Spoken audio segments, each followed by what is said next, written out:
Hello, everybody, and thank you for joining us today on this webinar on the future of the marine fuel efficiency with SINTEF, Daman, Wärtsilä, and Bureau Veritas.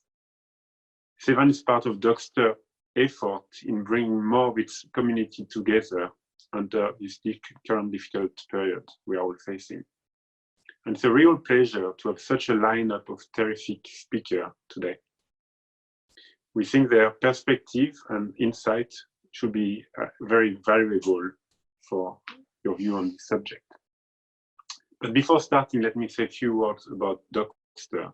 So we are a technology company providing digital solutions for the marine, offshore, and construction industries with two areas of focus: the Dockstr B2B marketplace and the development of online tools to support procurement activities.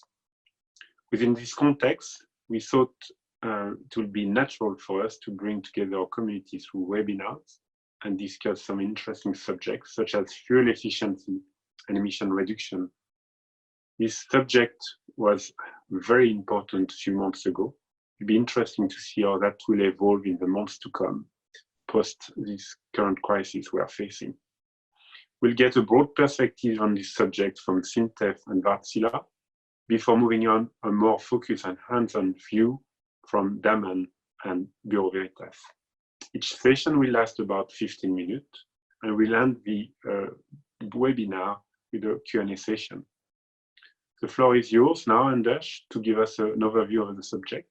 Thank you. Thank you. Good afternoon. I'm Anders Walland. I'm a research manager with SINTEF Ocean. We get the presentation online right now, I guess. I'm a research manager. Yes, I'm operating a small group of researchers working primarily towards the issue of fuel, whatever is coming with regards to fuels. We have been working on emissions, exhaust emissions, some emissions to the ocean, and also on energy converters, so how to use the fuel. So this is just a short slide on SINTEF Ocean and what we do. We basically do cover all of research within the maritime area and also within the biosphere and the ocean. So producing food in the ocean and also producing energy in the ocean, transporting goods and so on is part of what we do. And we operate several large and complex laboratories. Some of them are world leading. For instance, our ocean laboratories, our towing tanks. The hybrid machinery lab that we have is, as far as I know, the most complete hybrid machinery lab for maritime purposes. Okay, if you can switch to the next. Yeah. So what I'll be talking about is actually centering around what we call the ship owner's dilemma, where the ship owners right now, today, everybody within research is talking about what's going to happen, what's coming. When you look at the time frame of 2030 to 2050, but that's still quite a far stretch out. And the ship owner right now is sitting here and wondering, okay, it's nice to know that we might have some fuels in the future, but what am I going to order if I'm going to order a ship right now? And most ship owners will have to order new ships in the next this year and the next 5 to 6 years. So a lot of ship owners will be in the market to try and build something, and they want to know what's going to happen. Now, the IMO stated some ambitions on greenhouse gas emission reduction in 2018. And these are going to be developed further. And they have so far stated that 2023, they will give an update on these ambitions. And so far, it looks as though those updates will be even stricter than what was envisioned back in 2018. In addition, we know that there are a lot of regions who are moving as well. And there will be regional restrictions and regulations coming into force. And then, of course, this big, huge question, what is the future fuel for shipping? So I'll try to touch into these things during my presentation. If you can give the next slide, please. This is basically where we are. today and what we know about. Okay, I see something happened on the slide, but basically, okay, I can tell you the upper blue bubble in this diagram is all of the current fossil fuels. The diagram tries to show fuels with regard to their specific energy density in terms of volumetric energy density and gravimetric energy density. And the thing about the fossil fuels that we are using is that they are positioned in this diagram in a very favorable way. They are high up on both axes, which means they are following more or less the 45-degree line that you would have if both axes were at the same scale. The yellow range is a lot of what we call the alternative fuel range that we already know, which is partly fossil and partly not, or could be something rather than fossil. But it contains LPG, LNG, a lot of different gaseous fuels, methanol, and so on. To the far right, you have a pink area, and that's hydrogen. And hydrogen is a basic element. So hydrogen will never change. It's a basic element. Batteries is a technology, and technology is developed. That's what we know. But the basic idea that you get out of this diagram is that what we're operating on currently, the fossil fuels that we're using, are actually the best we have with regards to energy.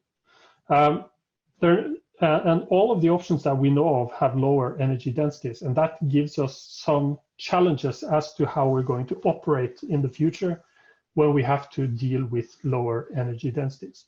I know that the diagram does not consider efficiency measures. It does not consider the entire tank arrangement, fuel handling, and so on. And of course, that's relevant, but the main point of the diagram is this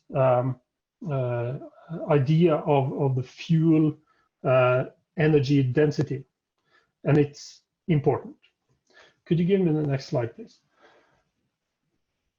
So in SINTEF, we're operating a research center called Smart Maritime, and it's a research center that is focusing on improved energy efficiency and reduced harmful emissions from shipping.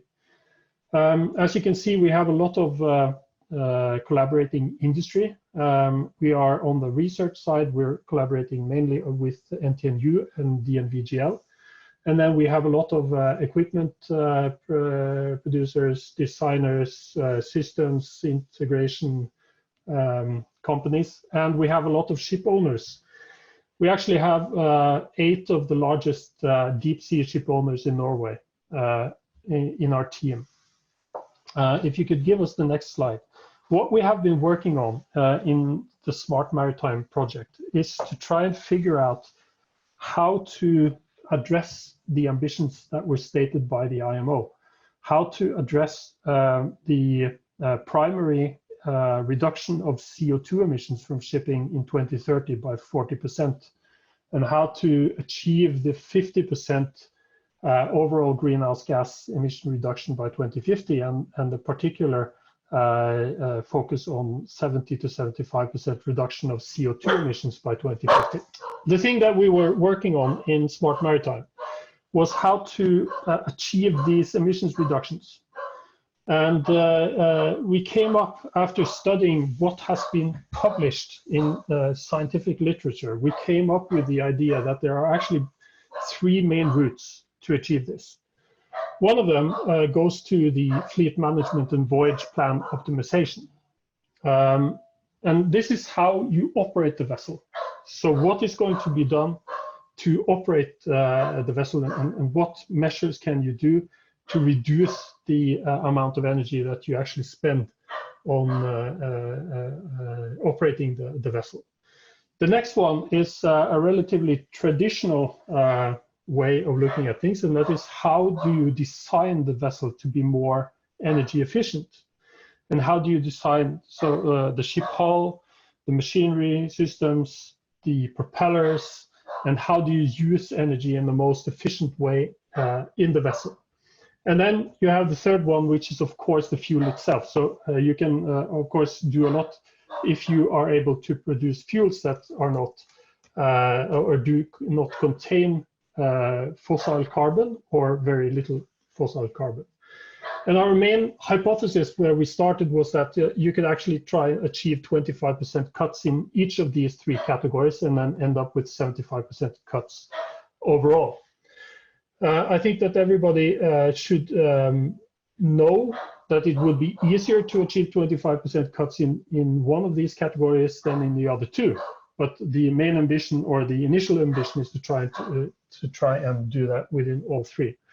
We've actually already found solutions for existing vessels that will meet or surpass the IMO greenhouse gas emission requirements for 2030. This is for typically for medium-range tanker vessels and similar vessels.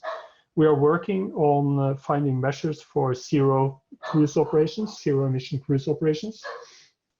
And we are working towards now defining other vessel types and looking at specific solutions for these. If you can give me the next slide, please.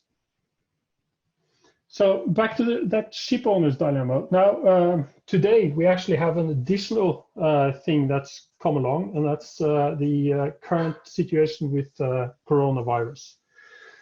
And the market is changing, and suddenly we went from a focus where everybody was looking into, okay, so how are we going to address all of these climate change issues?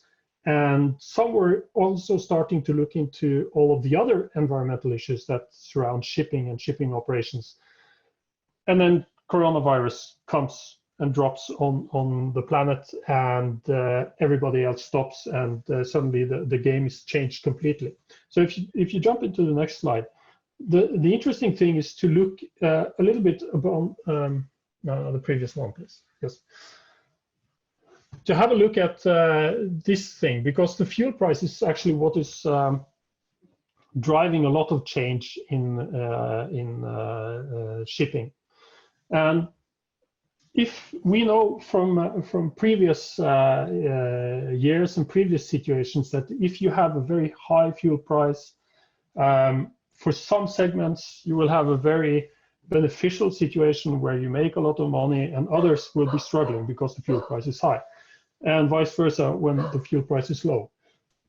This figure tries to show the different prices on energy, and especially on bunker oil, from 2014 up until about February this year. And then I have given some fuel price figures from actually the 10th of April, which is just a few days ago, where you can see that this very low sulfur fuel oil is being traded in Amsterdam for $240 per ton, which is a very, very low price compared to only back to February. And even though the figures in the graph is a bit different because it goes to BTUs as a unit, and my other prices are in US dollars per ton. But anyways, the price has dropped significantly on fuel oil. And now we know also that in the last couple of days, there has been some arrangements that mean that the price of fuel oil will increase again. But it will probably stabilize at a relatively lower level than it has been lately. The thing about this is that this will affect the ability to switch to alternative fuels. And that will have an impact on what can be done in the near future. So if you give me the next slide, please. Yes. The ship owner's dilemma then is meeting an uncertain future. So that is where we are. We are looking at an uncertain future. And by uncertainty, we're not really talking about 2050, but we're talking about the interim. So what's going to happen? What will the ship owner have to do between now and 2050 to meet all of these different things? I already said that we have found measures for a lot of different ship types to meet or surpass the greenhouse gas emission reduction requirements from the IMO within 2030. For instance, within some segments, we know that they have already reduced their emissions compared to 2008 by almost 20%. already before this challenge actually came along. And it's relatively easy to take the next 10%. What we also know is that if we are going to have to move into zero carbon fuels or very low carbon fuels, they are different from what you are working on today. And we see that there probably will be several different fuels that you will have to be operating on when you pass 2030. So flexibility is a key for a ship owner today. And how are you going to get flexibility? Well, the basic problem you have today is you can buy your flexibility, but it costs a lot of money. So your capex is probably going to suffer quite substantially if you try to buy this flexibility today. And that is where the ship owner is at right now. They are not used to thinking about this flexibility as something of a positive nature. They're used to thinking of it as a pure cost. And the question is, how will that pay off? And in what time frame will it pay off? So if you give me the next slide, please. Okay, there was some problem with the sound there. This is part of what we're looking into when it comes to emissions and what will be available. Past slide, please. Yes, this one.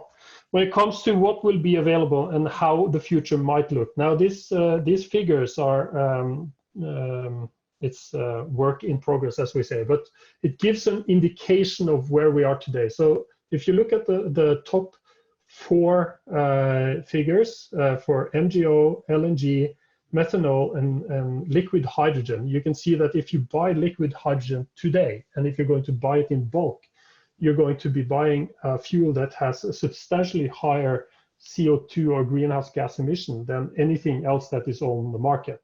That's where it is today. If you look at the three bars below that, you will see that if you look into the future, and you can see that you can produce liquid hydrogen by pure wind power, the greenhouse gas emissions will be substantially lower than anything you have today. And batteries are the biggest of these purple color or bars, and it still has quite a bit of lower emissions even on the EU mix today, and it will of course have a lot lower if you can charge it using wind power purely. And that is just giving some examples on the dilemmas that the ship owner will be facing today. So you can switch to something that is giving you zero emissions from your ship right now today, but not zero emission in an LCA perspective, or you can wait until it gives you zero emission in the future in both the LCA perspective and from your ship. And if you jump to my last slide, I said that flexibility is the key for the ship owner. And what we're looking into right now is trying to figure out how to present a solution to a ship owner that they can actually invest in today and still be using in 2030, 2040, and 2050, because that would be the base. That would be the best option for them if we have some kind of technology that will be able to meet all of these different fuels. And currently, we know that the only technology that's really available to do that, to be able to operate on a huge range of different fuels, is the internal combustion engine. And it's in particular this high pressure dual fuel engine, which is basically a diesel process engine. It can be used on almost any known fuel today. I think pure hydrogen is probably the only one that you can't operate it on, or it will be really hard to do. When it comes to for instance, fuel cells as one of the challenges or challengers to this internal combustion engine, the fuel cell is also able to operate on different fuels. But the problem is each fuel cell stack is developed for either one fuel or a very narrow range of fuels, and you would have to change your fuel cell stacks. While the internal combustion engine in itself will not have to be changed, you will have to change the injector and probably part of your fuel system, but that's quite a lot cheaper. And as I said, the problem for them, both of them right now, is that the capex, the investment you have to make today, is substantially higher than anything else you can get away with in the market today. And that is being made even more important issue given the current situation with the coronavirus, the drop in fuel oil prices, and the stop of international transport all over the place. So the coronavirus gave us some additional things to think about, but the main challenge is still the one given by IMO to meet the greenhouse gas emission reduction. That was my last slide. Thank you. Thank you, Andrew.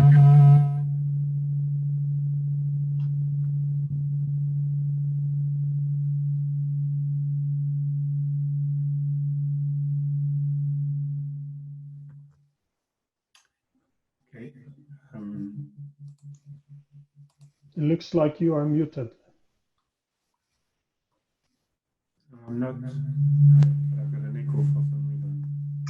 I think, Anders, you need to mute now. I think it's coming from you. Okay. I think it's coming from me. I'm going to put myself on mute. Jørgen, you are next, Frederick. Yeah, okay. Right. Can you then advance to, there we are. Right. And so welcome everyone. Obviously, considering the drop in fuel prices, about half of what they were 2 months ago, obviously only the smart people come to attend a fuel efficiency seminar, considering that the prices are so low. Because who believes that the prices will remain at this super low level? It's obviously a transition phase, and there are other concerns to be had. Could you advance the slide, please? What we will do here is I'll do a very, very short 4 minutes on what we do on the fleet management side, and then Fredrik Östman will look into our take on alternate fuel. In the big picture, we saw from Anders and Sintef that fleet management, voyage optimization is a large part of the fuel efficiency. And that's what we also hold true. We have, even if we're mainly known for being an engine maker, we are very, very strong in voyage optimization and route optimization here. And one of the tools we have at the moment is that you fully automatically just enter basically your 2 ports. You get first the straight line or the shortest route, but you immediately also get a voyage optimization where the current weather is taken into concern. And of course, during the trip, if it's over several days, the voyage optimization process is happening a couple of times a day as the weather forecasts are being updated. Next slide, please. But as a ship owner, a large part of what you do is to make sure your fleet, all of your ships, all of the ships in your charter or in your management and your ownership are being run efficiently. And there we are working from anything that, from the fact that you have your fleet operations in your laptop or iPad or phone, up to full centers that can be manned 24/7 and run continuous monitoring and support of your captains and chief engineers out there. Next, please. A very big part of this is, of course, transparency. When your vessel is transiting through sea areas and the weather is changing, a very, very big part here is that don't leave your captain out there alone. Make sure that bridge resource management is also done between the office and the ship, that a single mistake from a single person on board should not go into a bad situation or an omission or mistake. Therefore, transparent operations to your customers, to your management, and even between captains of other ships is significant. Also, MARPOL limits, all of the other things. Next one, please. Now, in a lot of time in the office is spent doing various reports to authorities, customers, and other dependencies. And we would want everyone at the office to actually do things that are add value to your operations. So we help you guys automate this part. Next one, please. In your energy, in your trending, one thing is of course when you create a trip, but the other one is the post analysis to review how did we take the weather, how did we execute the trip, is there anything to learn from this. Review of your trips are also quite significant to improve your fleet over time. You can connect it to different KPIs and incentives to your teams, be it the chief engineer, the captain, or the superintendent, or the fleets as a total. We can definitely help you with the values of that. Next, please. And for the individual ship, you saw also with Anders how important it is to have a good hull, a good propeller, but the next part is also to use it the right way. Most ships are built for one sweet spot. There's the charter speed or a design speed and a design load. What happens when you have partial load, when you have different trims, different propeller immersions, bulbous bow immersions? All of this, and of course, over time, how does the fouling affect you and your fuel performance? All of that, again, we're quite happy to help you with. And next one, please. And finally, okay, I don't know which one Decca sent. And in a simulator later on, you can, of course, review all of these things, whether it is to, as I said, review an accident or an event you had, or whether it is to plan a future trip. The simulators we have, with the data you have collected, we can definitely see if a larger ship would fit, if it's more efficient with a smaller ship because of squat or any similar scenario. They're all there for us to evaluate. This is the voyage side, the individual ship and the fleet of ships trading through water. That's where the voyage optimization part comes in. And now with this, I hand over to Fredrik Östman on energy and new fuels. So good afternoon. My name is Fredrik Östman, as said, and I'm a general manager at Business Development Marine Business. Slim, move one. Yeah, one slide more. Yeah. There we go. So yeah, talking about future fuels now, I think I will be touching upon the same things as Anders has. So for example, the role of energy density. But yeah, looking at the IMO 2050 target on greenhouse gases, it's quite clear for us that we need to introduce new fuels, future fuels. And this will bring also along several business risks, as we see. So for example, we have fuel availability. Will we actually have the selected fuel available in all the ports that we will arrive in? What about the CapEx, OpEx? So what is the price?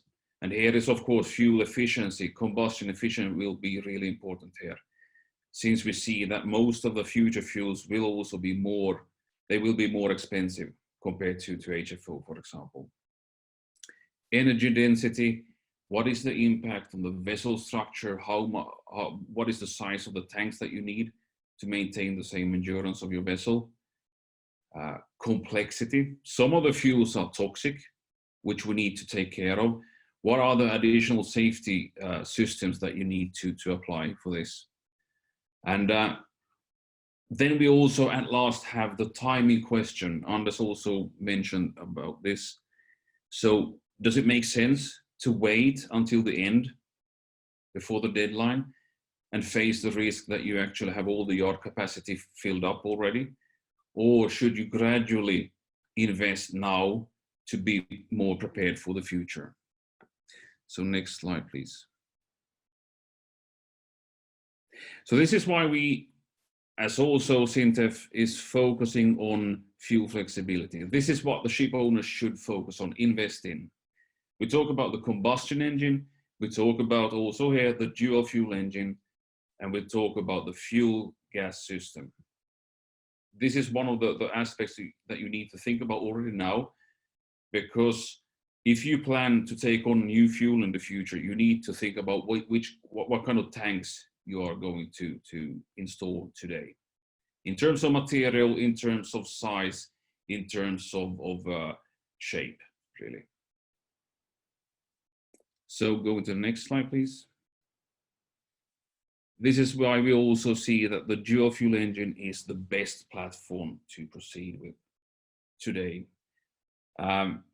Perhaps in contrast to Anders, we also think that the four-stroke engine is a really good platform to build on.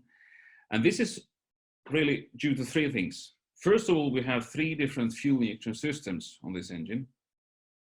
We have 2 different combustion cycles, and we have the ability to use both liquid and gaseous fuels. And using all these 3 elements, we can optimize the combustion so that we get the best performance, we get the smallest emissions, and the best efficiency, engine output. And it is true, touching upon let's say a hot topic today on the 4-stroke gas engine, it is true that we have a challenge with the methane slip, as has been discussed a lot, but this is actually just a temporary thing, as we see. We already today, our modern DF engines have a much lower methane slip today, and it will actually not be an issue in the future.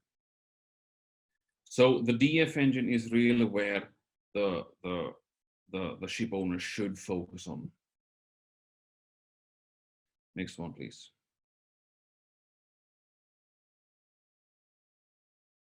Next one, please.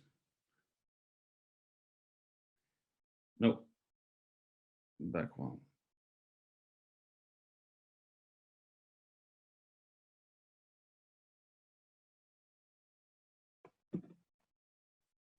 Because if we take a look at, let's say that you have a diesel engine today. Going forward, you have, can you take the next one, please? I think it's what I've got. I don't know if we have to...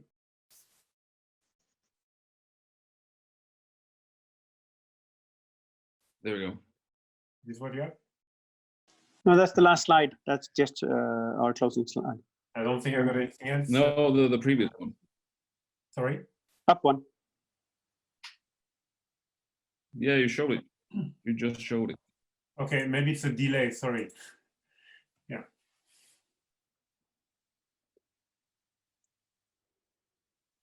Are you okay with that one?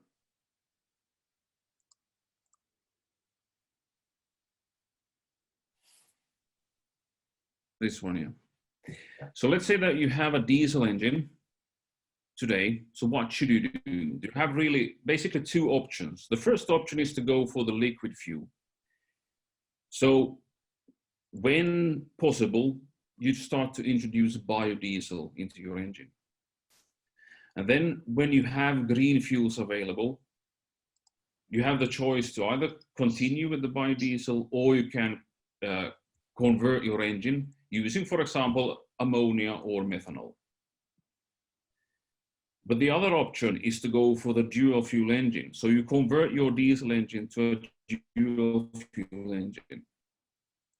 Then you have the diesel combustion, as before, same options. But in addition to this, you also have the Otto cycle to use. So here we can use, for example, LNG today, fossil LNG. And again, in the same manner, when available, you can start to mix in bio-LNG. And this can actually be done in any ratio possible.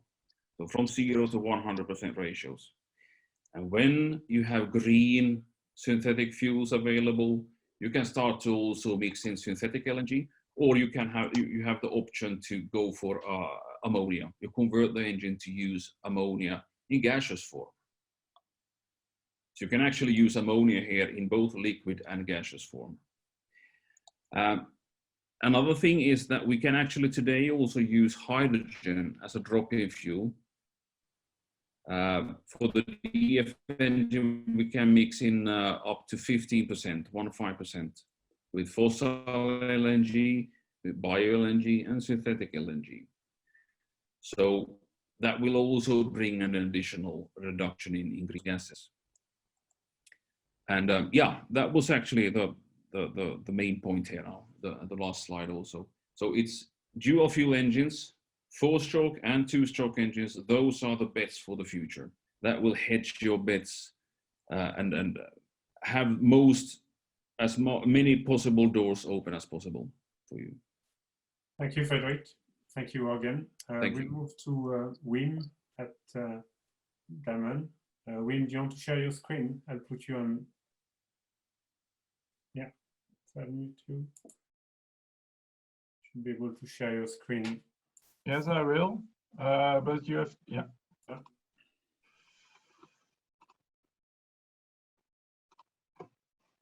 Can you see it? Yeah. Okay, thank you. My name is Wim Boerma and I'm head of the design office for the high-speed craft vessels within Damen.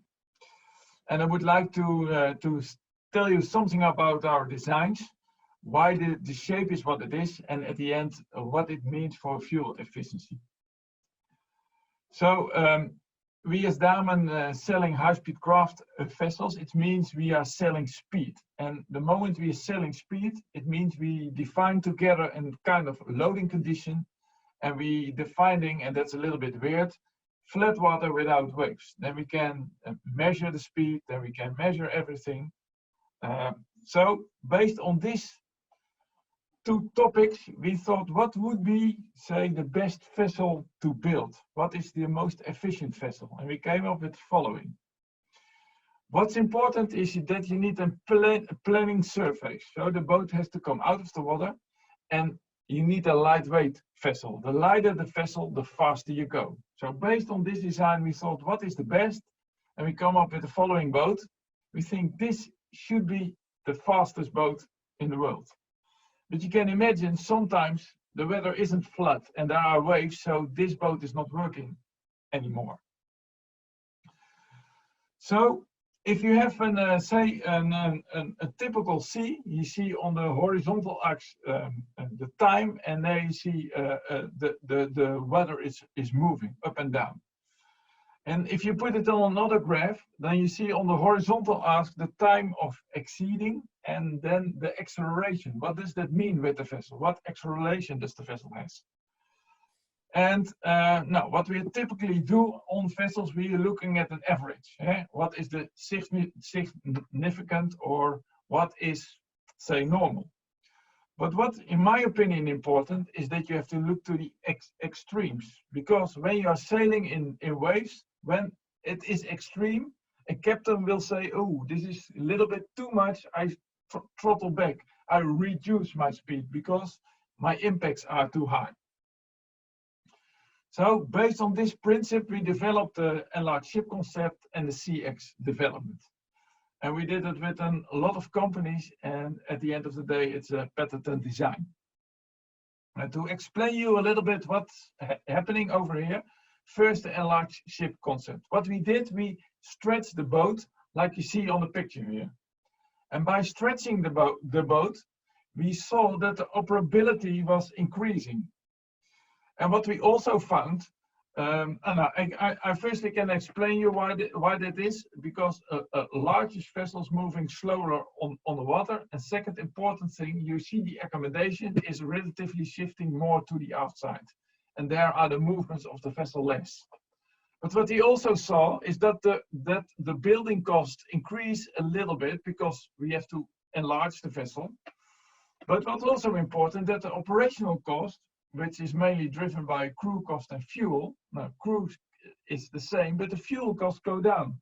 And that's based on the fact that longer boats sailing faster with the same weight. So based on this theory, we had a tender for the Dutch Navy. And what they asked for, we could fit in a 35-meter patrol vessel. But what we did, we enlarged it to 42 meter. but we didn't enlarge it on like on the left picture with an empty bow, but we make it more slender and we make it more small. And what we find out is that at that time, the peak acceleration, so the slamming force is reducing a lot. But because we make it slender and small, it also means that the hull became more efficient. One step further is the CX concept. Now, if you not can convince them, confuse them, what you see over here is a mathematic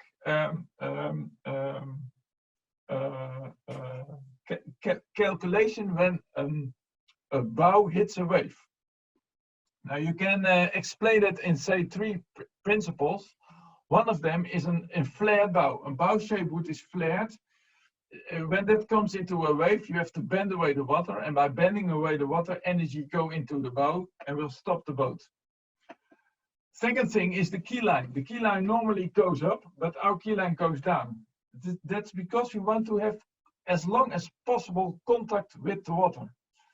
And the moment we are out of the water, we want to be as slender as possible. So by lowering the bow, your hull shape is very slender. And the third thing is a V-shaped vessel. It means a V-shape deeper into the water, more volume in the water, so more buoyancy, more back pressure. Now, by these 3 things, it means that the boat moves much slower and much more gentle, but then you need to higher the bow, otherwise the boat becomes a diving boat. It goes under the water. So here you see a frame of the boat, and there you see a big difference in the hull shape. Although the volume is approximately the same, the weight of the volume is totally different. And this is a frame more to the off, and we see, say, the same principle of the hull shape. What we found was that the peak acceleration was 75 to 8% less. It means that with this type of boats, you don't need to reduce speed. But now it comes important for this webinar. It means that the resistance in flat water was reduced by 10%. And that was because we make the boat much more slender and longer. And second, by adding this CX, in waves, the resistance even dropped with 80%. So this, although this kind of pictures looks very pretty on the screen, you want to avoid this. This is the video of one of the first CX vessels. And I've taken this picture because the boat comes halfway out of the water, and then it goes back into the water like you see now, and it's still sailing through.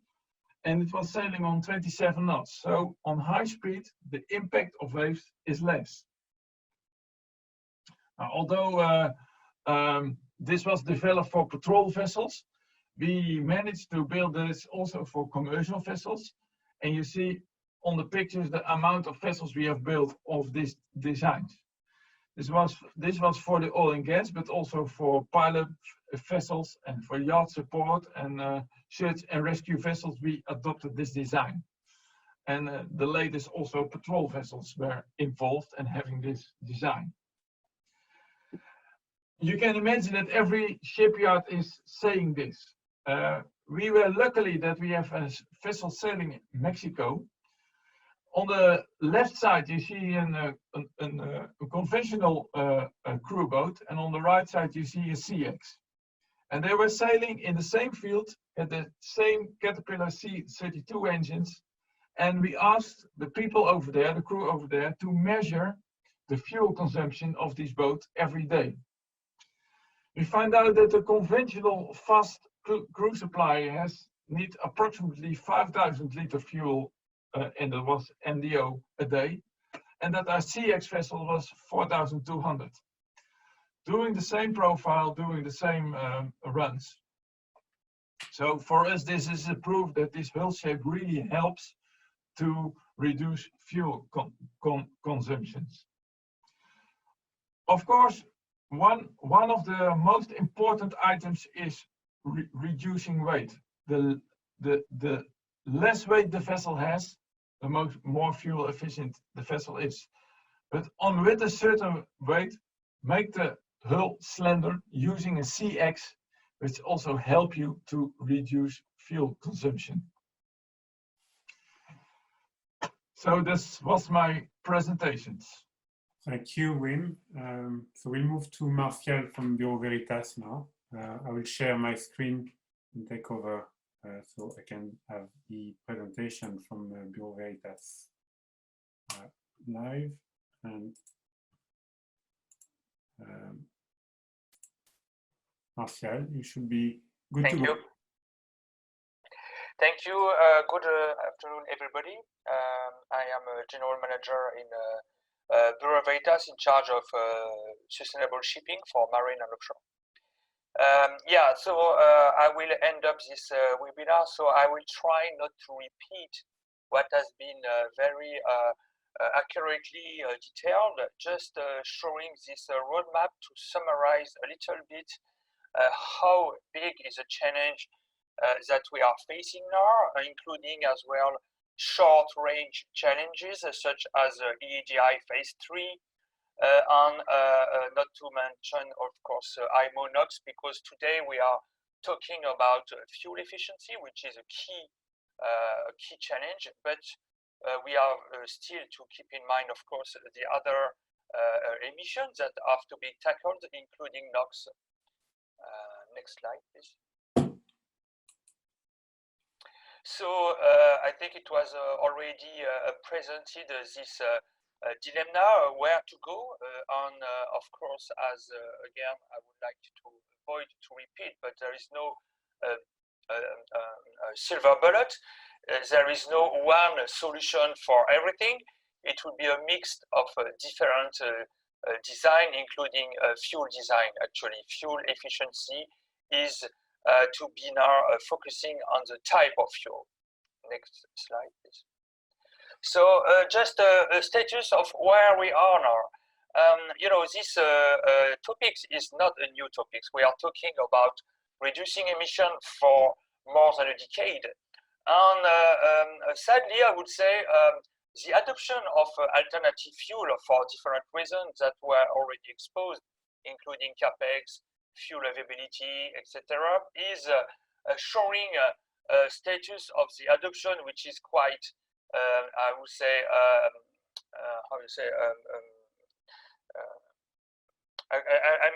we can be disappointed by the adoption, including LNG, LPG, methanol. Talking about methanol, for example, methanol is really reduced to some ferries today on methanol carrier. Ethane is also a very niche market. Hydrogen is used for short-range shipping. And the big one, LNG, when I say the big one, is compared to the other alternative fuel. But when we look at the big picture, LNG is concerning just a niche market again, less than 500 ships in total compared to the huge number of ships in service worldwide. Next slide, please. So LNG, and I would like to focus in this presentation on something that will be more, I would say, short range. Where we are now with LNG, LNG is bringing, of course, a very big advantage in terms of emission. It reduces NOx by more than 80% for most of the design dual fuel engine, and it eliminates the SOx. Just keeping in mind that SOx is also something that is regulated today, including since 1st of January 2020.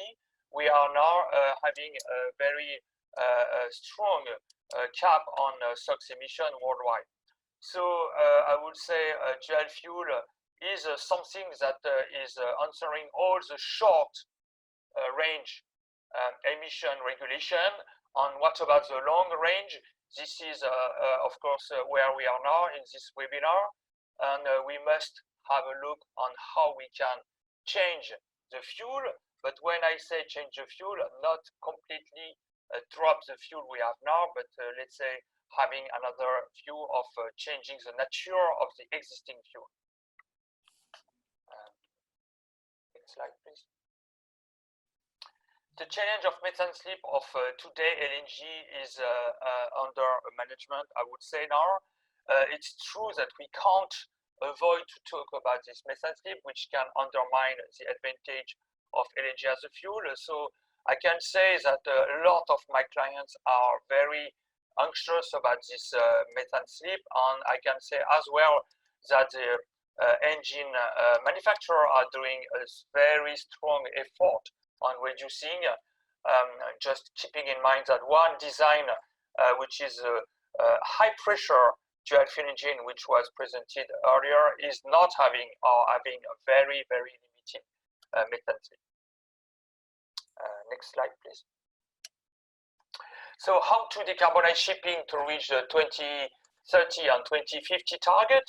And I think it was the SINTEF presentation, which was mentioning 3 different axes. So we have the same idea, I think, in that slide.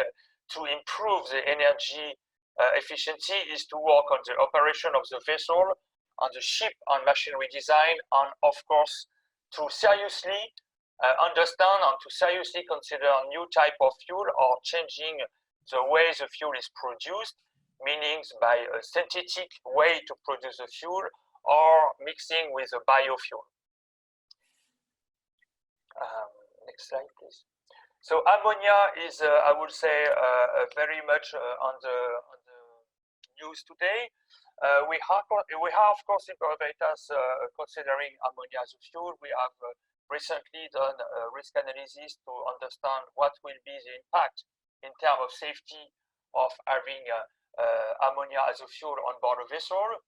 But seriously speaking, we consider that ammonia today is not ready to be used as it is today. It will require some additional effort in terms of ammonia bunkering and safety guidelines. And not to forget the poor energy content. So where we are today, back to the reality, I would say, we are now involved in large ocean-going vessels which are adopting LNG fuel. We consider that today this is the answer. This fossil fuel LNG is bringing advantage in terms of CO2 emission, but we are conscious, we are honest. This will not be enough to answer the 2030 and 2050 challenges. So, and I would like to recognize this keyword that I heard, the flexibility. So meaning that we are now designing on constructing a ship that will be lasting for more than 20 years, even more. So meaning that this vessel will sail under the 2030-2050 regulation. So these vessels are flexible already. They can store LNG as a fossil fuel today and will be able to store biofuel, synthetic fuel as a mixed with fossil fuel in order to cope with the future CO2 cap regulation. So as we can see in this slide, this vessel has finished its sea trial. She has 18,600 cubics of LNG on board. She is optimized as an ultra-large container carrier, so the energy which is consumed per container transported is very low. It's so low that this vessel is complying with the EEDI phase 3 in advance. I mean, she is already EEDI phase 3 compliant, 5 years in advance. And what else? We have a membrane tank, which is also a kind of optimization, because LNG, as you know, is requesting to have 2.5 to 3 more volume as per the same energy content for fuel oil. So the energy, the storage is also optimized with this use of the membrane tank. Next slide, please. So I would like to summarize this idea is to say, okay, we are now investing in a huge industry switch over with this LNG as a fuel. It's a long-lasting investment. It lasts for more than almost a decade. It will require more investment. We have LNG bunker vessels, which are about to be launched, already in operation in North Europe, in North America, and will be very soon this year in operation in Asia. So we have ocean-going vessels which are about to operate with LNG as a fuel, including ultra-large container vessel, VLCC, and a passenger vessel. So if we want to, how we say, consider to have another fuel which will be requesting a duplicated LNG bunkering chain, we don't think this is realistic.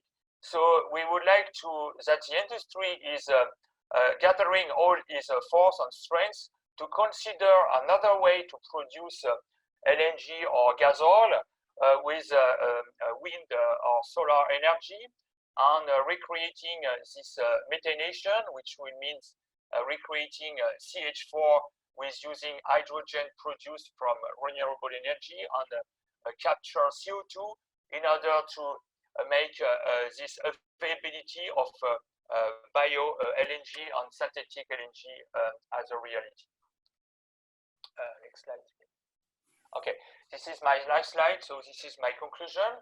Flexibility, and we shall work on the way to produce this today excellent fuel that we have in hand. Thank you very much. Thank you. So we've opened a Q&A. I'm just going to check if we have any question which came through. So waiting. So for the attendees, if you have any question, you can post that on the Q&A system of our webinar. I'm going to give you a few seconds for that.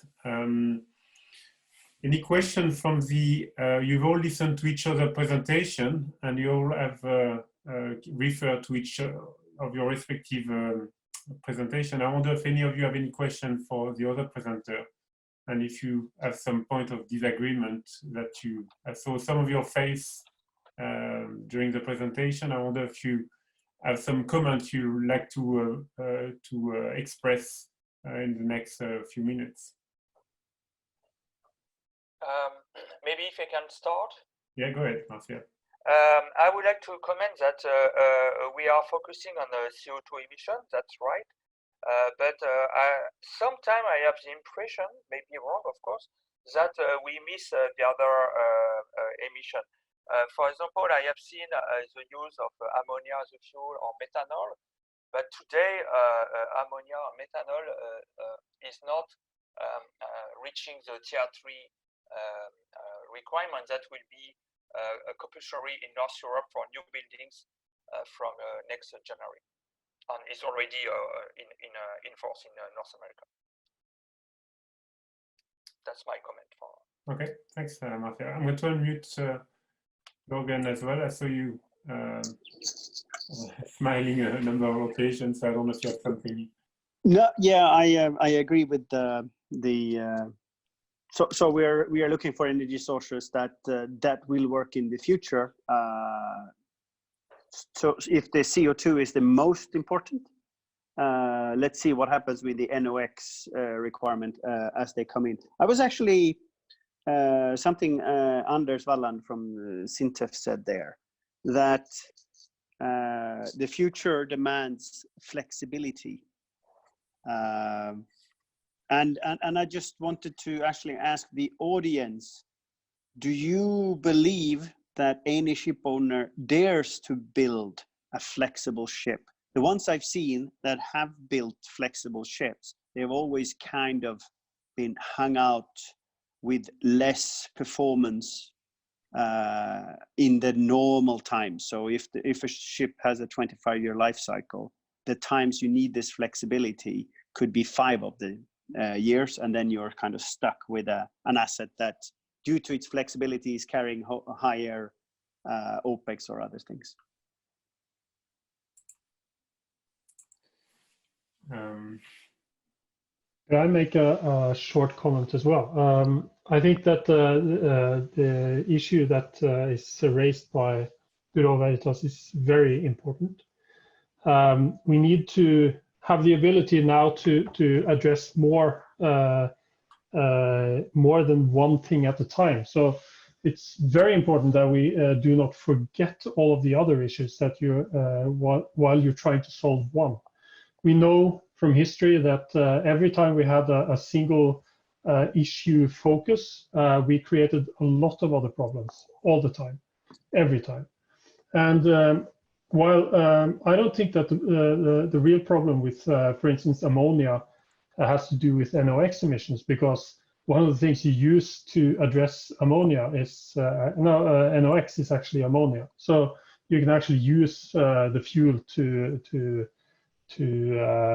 address the problem of NOx in the exhaust. But the other thing is that ammonia is really, really toxic. It's toxic. It's poisonous for us. It's lethally poisonous in very, very small concentrations. And of course, it's toxic for the environment. So we're now opting to start using a really problematic fuel. That bothers me a lot. There are ethical implications in that, which is very bothersome, I think. The same goes for hydrogen. There's no, as it was said earlier, there's no silver bullet here. And hydrogen is quite more dangerous when it comes to explosion and fire risk. It is. You cannot push that under the carpet in any way, and it'll come back to bite you. That's how it is. We have to be able to address these things and not just focus on one issue alone. That'll just create so many more problems. So we have to be able to look at this from a multitude of issues, really. I can only agree with this, that we need to consider both the global and local emissions. But in addition to this also, I think that we have to acknowledge that, at least for today, we don't have a consensus of what fuel we will go forward with. So, I mean, in the end, we have to have the fuel flexibility, because if you find ammonia in Norway, you might not possibly necessarily find it in Spain, for example. So then you need to be able to use something else. So this fuel availability will really drive, as I see it, the fuel flexibility need. Correct, Marcel. If I can ask a question, and also for the audience, do you think bio-LNG will be able to be scaling up in order to provide, or bio-LNG or biofuel in general, will be able to scale up in order to provide enough fuel for the shipping industry, also for other industry, by the way, for the planes, for the cars, etc. What do you think about that? We don't have anyone from the attendees who can respond directly to your question, but we'll try to post some of this question to the larger audience post webinar. I had one question myself, which is I'm not sure too. With the current crisis we are facing, I think the shipping industry is getting impacted quite significantly. It really depends on which segment you are in. There's some segments which are doing better than others. So at the moment, if you are working, for instance, in fishing, you are this is one of the better segments. If you are transporting people, you are it's a much more difficult time at the moment. True. So the subject we are discussing today is an important one when we talk about medium to long-term objective. But the current challenge means that some of this question tends to be pushed back a little. So I'm curious to just go around the panelists, and maybe that'll be there's no question coming up, that will be the final question for today. I'm curious to know if you think this subject is going to remain important, or it's something we are going to hear a bit less for the next 2 or 3 years, and we'll come back when the economic situation improves in the next few years. I suggest to go in the order of presentation, and also the opportunity for you to say goodbye for today. So I'll give you all of you 30 seconds and kind of a wrap up for today on that question, if it's okay. So Anders, if you go first on that, what's your perspective? I think that the current situation will have an impact, but I think that it will be divided between those who actually are in a position where they can spend some more on developing some solutions, and the ones who are really just struggling to keep their head above water, obviously. So, but I know that there are some movements in the shipping industry that says that regardless of the situation right now, we need to actually address a lot of these issues, not only the climate issue, but also, as was said here, the local emission issue, quite rapidly. So I think it will impact, but I think it will also probably focus some of the efforts. Thank you, Anders. Yeah, if we do it by order. So the corona and our global crisis, one of the things we have discovered in the Western world is that globalization is very sensitive to certain disruptions. And there has been drives already in both in general public and in politics to reduce the globalization pattern, meaning basically bringing home manufacturing and assembly to your home countries. As shipping, we have always benefited from globalization. The more the manufacturing and assembly and all that is distributed, the more ton miles is there for us to move.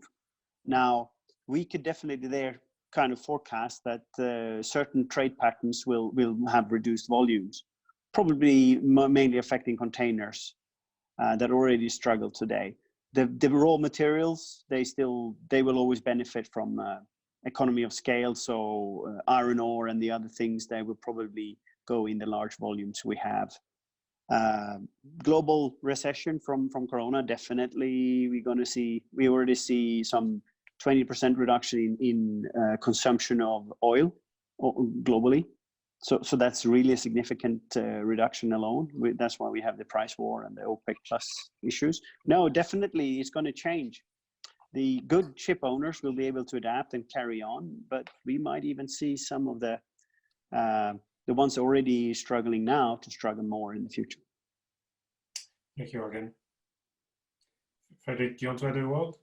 Yeah, definitely. I think that the discussion will continue. We won't see a consensus about future fuels for a while. And definitely, I mean, the price of a future fuel will for sure be higher than what we have today. So a lot of discussion without any conclusions. That's my take.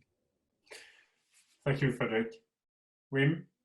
Yes, I fully agree. I expect that the coming years, the world will be totally different. And if you know it up front, then you are a rich guy, because nobody had expected that the COVID-19 virus was so crucial and gives such a large impact. So to predict what's going to happen is very difficult.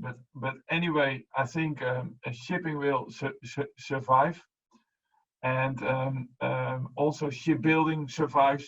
Only how, we will see in the coming years. Thank you, Wim.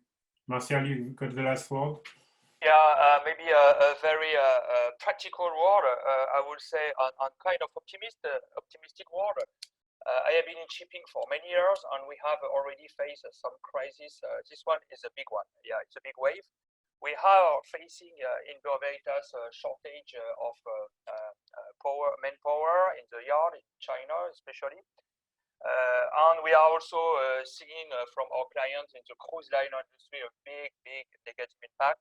But we believe that this shipping industry will recover. But obviously, yes, there will be some definitive conclusion to be taken by everybody. Thank you for this webinar. Thank you. Thank you, Marcel. Well, I'm going to thank all of you today for your contribution and for the discussion. And we will speak soon again. It will be the end of our seminar for today.